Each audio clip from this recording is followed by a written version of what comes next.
All right. It's Monday. Happy Monday. I know, Mondays aren't any fun. Even when you're retired. Okay. What you see is, I don't know, kind of like a little jig, work in progress kind of thing. I'm going to show you kind of close up. I'm going to give you a little close up shot. I pre-cut all three of my tiles. And I have two of them in place, as you can see, right? What I'm thinking about doing, there's not a big gap between the bottom of this jolly, or the Quadeck, and my, see that? It's not a big gap. So, and I mean, I put a jig in there. Remember, I put my spacer jig in there to simulate my my thin set layer. So anyway, here's what I'm thinking. I mean, we'll deal with that. But I want to cut my jolly, the top jolly, and I have that set in place. Roughly where it needs to be, which is all the way up, right, till it can't go anymore. That's not the important thing. The important thing is the length measure. I need to get a length measure from out here, all right?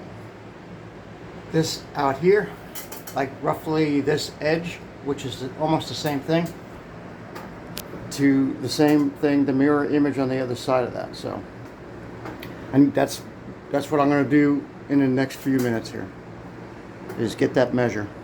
And I'll have to do that off camera because I'm gonna have to be doing some, 3 or 4 handed stuff, some magic running at my tape, the span, even though I have an idea what it's, no, I don't know what it's going to be, because from tile to tile, it was 62 and a half. So, all right, so that's one plan. Another plan is, I think I'm going to install the jolly and the tile at the same time, because it's such a thin gap between tile and the Ditra.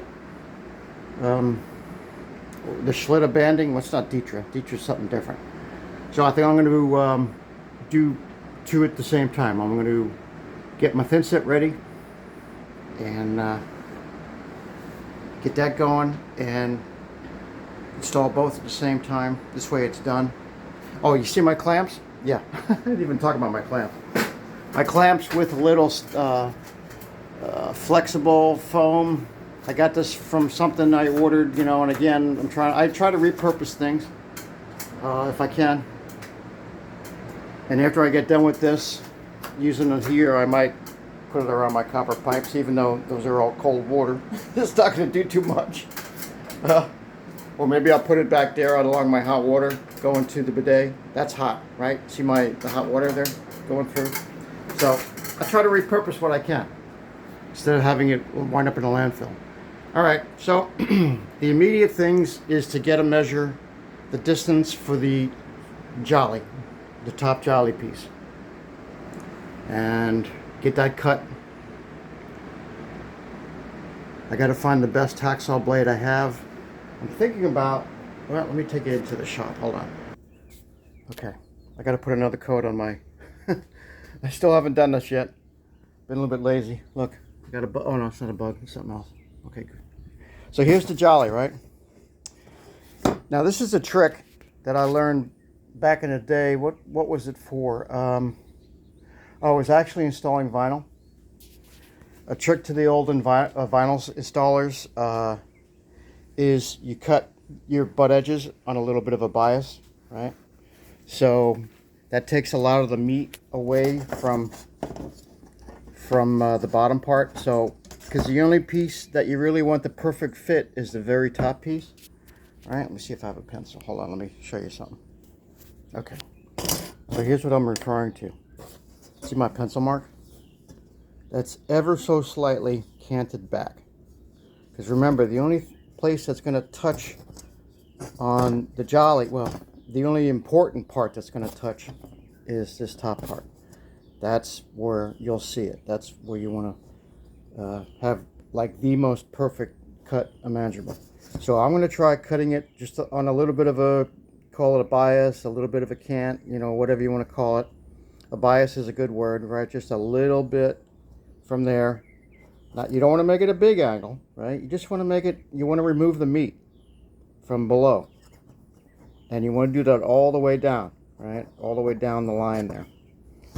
Because, like I said, I want to get the most perfect cut on the very top. So that's my plan with that.